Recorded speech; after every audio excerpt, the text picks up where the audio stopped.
So what's up sa mga kahombre ko dyan? Makagago, what's up man na naman nga pala to. At syempre mga kahombre ko, alam nyo na, today is the day kung saan finally atin ang matutunghayan ang part 3 ng The Biggest Fake Sorry Ever sa balat ng galaxy, mga kahombre ko.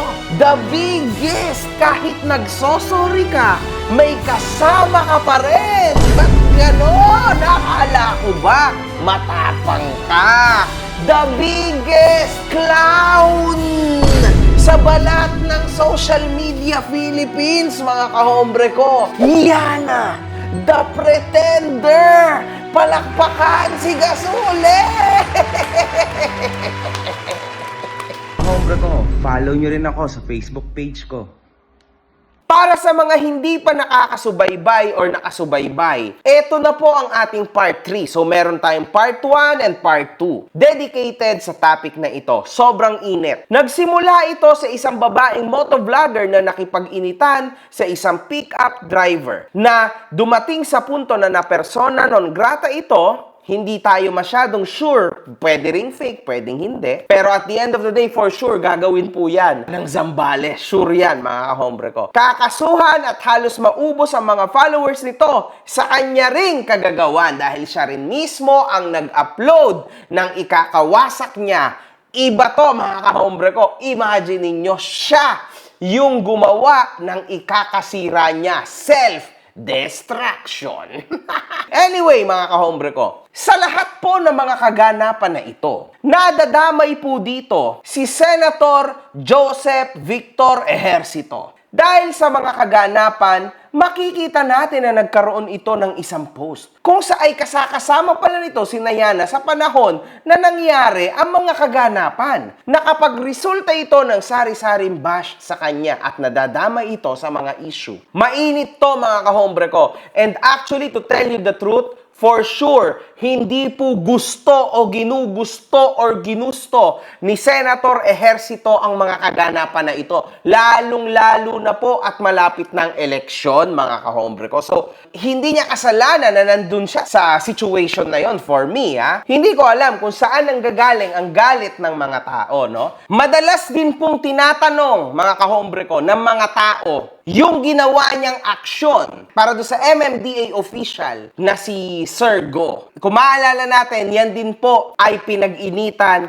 ni Senator JV Ejercito dahil sa ginagawa nito against sa mga tao na gumagawa ng katiwalian sa daan. Dahil mga napakadami pong kamote riders o kung kamote na mga tao na nagmamaneho, nagpaparada kung saan-saan. You know, sa totoo lang mga kahombre ko, sa banda na ito, ako ay pro-Go. Kasi sa totoo lang, he is actually doing his job. Alam niyo yun? Ewan ko lang kung tama ba to or mali. Basta hindi to pamumulitika, ito ay comment lang ng isang mamamayang Pilipino. Kasi nakakasawa na rin, mga kahombre ko, yung sitwasyon sa lansangan natin. Sobrang congested na nga, ang dami pa pong ob-ob sa daan. Diyos ko Lord, ewan ko. Akala ko ba wala ng fixer sa LTO? Yan ang laging tanong, mga kahombre ko. Bakit ganon? Cotto Mines, a hidden treasure. It was an amazing experience being able to camp at Cotto Mines in Masinloc, Zambales.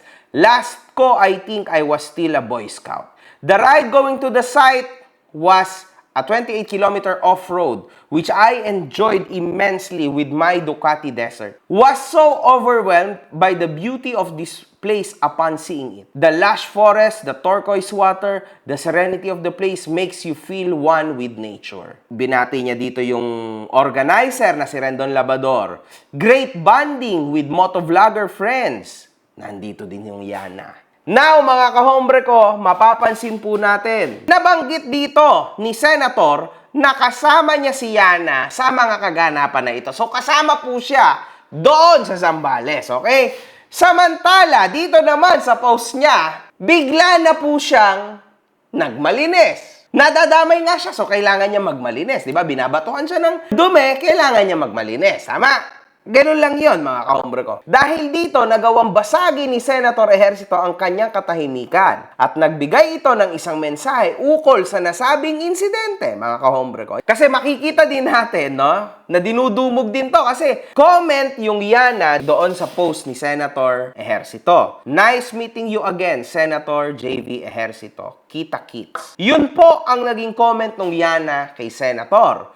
Alam nyo naman ang style ng mga politiko sa Pinas. Atras, abante. Tandaan nyo yan, ha? Kasama yan, mga kahombre ko. Pero ayokong haluan ng politics ang aking YouTube. Ayoko talaga ng ganyan, mga kahombre ko. No point. Sayang lang ang nang ginawa ko kung pati ito idadamay ko, ha? Wag dito sa YouTube. Pero anyway, pilit akong dinadamay sa isang road rage na kumakalat involving Yana. Linawin ko lang po, hindi kami magkasama sa ride mismo ni Yana. Nagtagpo lamang kami sa Cotto Mines dahil sa event na moto camping. Hindi nga kami nakapag-usap masyado maliban sa picture taking na nung kinaumagahan. Which is ito po yung kinaumagahan na picture taking. Sabi nga niya, nice meeting you again po sa comment. In fairness sa kanya, di naman niya alam na nandoon na ako sa event. Ang advice ko lang, kung pwedeng let go na ang init ng ulo o palampasin na, dapat para maiwasan ang away sa kalsada. Wala itong maidudulot na mabuti. Bilang matagal ng rider, natuto na akong magpasensya sa kalye. Kilala din ako ng mga rider na hindi abusado. Wala akong motor na may wangwang o blinker. Pantay-pantay dapat sa lansangan. Habaan natin ang pasensya habang nagdadrive o nagmomotor. Advice ko kay Yana, hindi rin makakabawas sa iyong pagkatao ang paghingi ng pasensya at pakikipag-usap. Nagkainitan man. Mas masarap sa pakiramdam ang makipag-ayos. Most probably, yun yung gusto niya. Believe me. So dito, mga kahombre ko, mapapansin po natin na bagong taon, bagong talpakan. Meron o wala lang naman pipiliin nyo eh. Nasa link. Down below, nakapin. Try mo meron o wala lang naman pipiliin mo. Let's go. Nililinis po ni Senator ang kanyang imahe kasi siya po ay damay na sa sitwasyon na to na ibinigay niya na sa kanya, which is, this is a terrible situation to be in. Lalo na po at eleksyon, lalo na at ang dami niyang picture kasama itong babaeng na nasa eskandalo ngayon, tapos at the same time, naghahanap siya ng credibility at wala naman siyang ginagawa dito, mga kahombre ko, kundi nag-e-enjoy lang. Sa panahon na break niya or maybe break niya sa pangangampanya, ito yung trip niyang gawin, magmotor. So wala naman talaga ako nakikitang mali dito sa side nito si Senator Ejercito. Kilalang kilala po si Senator Ejercito na before being a senator, siya po ay ex-mayor ng San Juan. So, isa po yan sa mga posisyon na kanyang na-take, mga kahombre ko. Ang dami ding netizens, no, na nagsasabi na baka daw si Senator JV Ejercito ang mayor kuno nitong si Yana. Kasi kumakalat na may mayor daw to, may protector daw to, na kaya daw malakas ang loob dahil kay Senator Ejercito, bla bla bla. Kasi kasama ito, alam niyo yon, kaya siya matapang, malakas ang loob dahil merong backer. Para sa akin naman, mga kahombre ko, sa tingin ko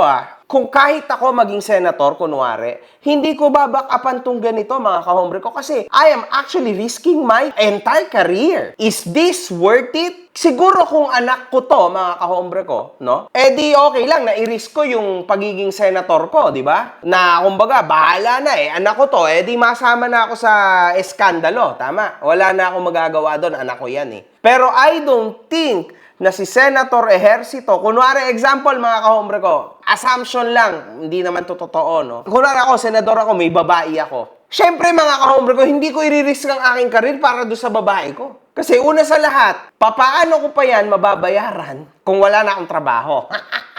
Pangalawa, hindi ko lang alam kung worth it ba yan. Worth it ba ang isang puday? I don't think so. Depende na lang kung asawa mo yan. Tama? Yan, worth it yan. Pero yung mga panglipas oras lang, hindi worth it yan, mga kahombre ko, Example lang yan, Example. So, kung baga sa logic to, ibinibigay ko ito sa mga logic ng maduduming comments sa Facebook. Tandaan nyo yan. Para sa akin, malinis o madumi na pag-uutak, hindi ko yan ipagtatanggol kung ako si Senator JV Ejercito. Never, mga kahombre ko. Anyway, napanood po natin, few hours ago lang, na nag-public apology po si Yana.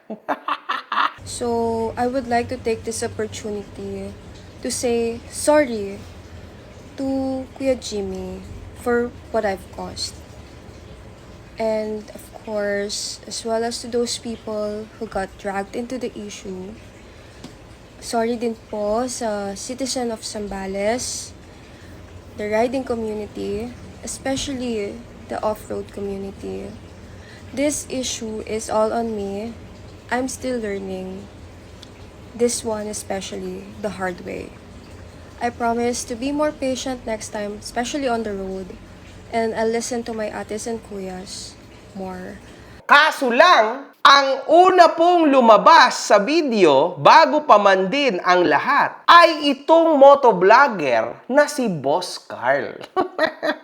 Hindi ko alam kung anong relationship ni Yana at ng Boss Carl. I don't know. Maybe friends, maybe kapatid, ewan ko. Pero at the end of the day, mga kahombre ko, sobrang mali ang ginawa mong public apology. Una sa lahat, walang kinalaman yung Carl. Bakit siya nandun? Bakit siya yung pinakauna sa frame? Pangalawa, bakit mas marami pang sinabi yung Carl kesa sa'yo? Tandaan mo, pag ibang tao na ang nagsalita sa'yo, it's a lose-lose situation automatically. Lalo na at we are talking about public apology. Walang sincerity na makikita sa'yo ang mga netizens kung sa ibang tao kahuhugot ng lakas o ng knowledge. Tandaan mga kahombre ko at tandaan mo to, Yana. Hindi ka naman siguro kinder para turuan kang mag-public apology. At para naman sa mga tropa ni Yana, huwag kayong mga enabler.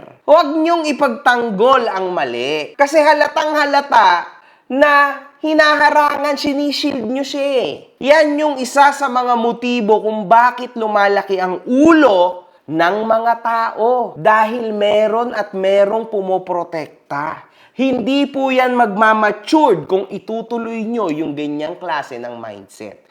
Grabe yon mga kahombre ko. Grabe ka naman, Carl. Anong pinaggagawa mo sa buhay mo? Nasa skyway ka tapos nakatayo ka sa motor? Tapos kakabahan ka, biglang nag-swerve yung kotse. Parang yung kotse pa talaga yung may kasalanan. Alam mo naman na ganyan ang takbo natin sa Pilipinas. Ginawan mo ng mali, ha?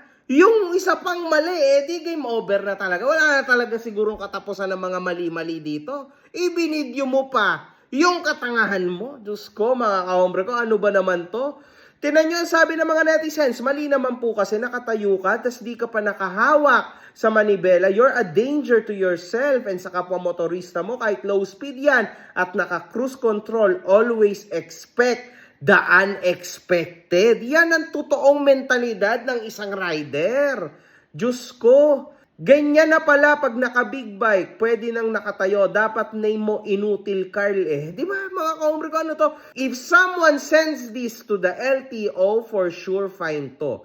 May incident na ganito ang ginawa, tumayo at nag-swerving. Pero yung nakahawak sa manibela, ayun, revoke ang license. Tapos ito nakatayo na, hindi pa nakahawak. Mas malaki ang chance mo ma-revoke ang license mo dito.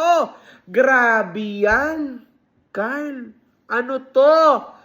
LTO, i-check nyo po ito. Dumarami na po talaga ang mga motovlogger na ganito ang pinaggagawa. Ang weird nitong mga to, mga kahombre ko, halatang magtropa talaga sila. Yung kasiraan nila, sila mismo mag-upload. Kasi grabe na to, pwede ka na ditong makulong. Eto na yun, katapusan mo, pwede ka na makulong, pwede na ma-revoke ang lisensya mo. Kaya dapat, instead na ganyanin at i-baby nyo yan, hayaan nyo siyang matuto at tunay na gumawa ng paraan upang mag-public apology. Unfortunately now, mas lalo pong na-build yung galit ng mga tao kay Yana. Dahil sa sobrang kalokohan na public apology na ginawa niya. This is a pure mistake again, mga kahombre ko. Pangalawa, hindi niya naman tinake down yung video. Diyos ko, halatang pinagkakitaan pa, mga kahombre ko. So, nasaan talaga ang sincerity? Nasaan ang sinseridad? Una sa lahat, dapat burahin mo yung video. Pinagkakitaan mo na yan anyway, pero sa tingin ko, ayaw niya lang burahin dahil sa engagement sa Facebook. Dahil sa pera na patuloy nagro-roll sa reels niya. This is actually sad. This is actually very, very sad, mga kahombre ko. Kung nag-sorry to ng tama, for sure, iba ang magiging reaksyon ng mga netizens. For sure, mga kahombre ko. Ayon sa isang post ng netizens na di umano'y nakakakilala kay Kuya Jimmy, ayaw magpaareglo nito sa kanya at isinaad na marami itong ari-arian. Patay ka ngayon, nako, yung kayabangan mo na yan. In regard sa pagkakaso-kaso, patay ka dito ngayon kasi talagang hanggang ngayon, hindi mo pa rin binubura. Kitang-kita yung mukha nitong Jimmy, hindi naman siya influencer. Nako po, patay ka dito yan, na sure to. Ayaw magpaareglo ni Kuya Jimmy. Hindi mo ba alam, maraming baka, kambing at native na manok ang mga yan? Yung pick-up na nilalait mo, panghakot lang ng graba sa planta yon. Ba't kasi namamakyo ka? Sorry ka sa mga kapatid niyan, may factory sa Taiwan. Basic lang mga yan tingnan. Pero iba yan, surprise. Patay ka ngayon, ako. Masakit to sa ulo, mga kahombre ko.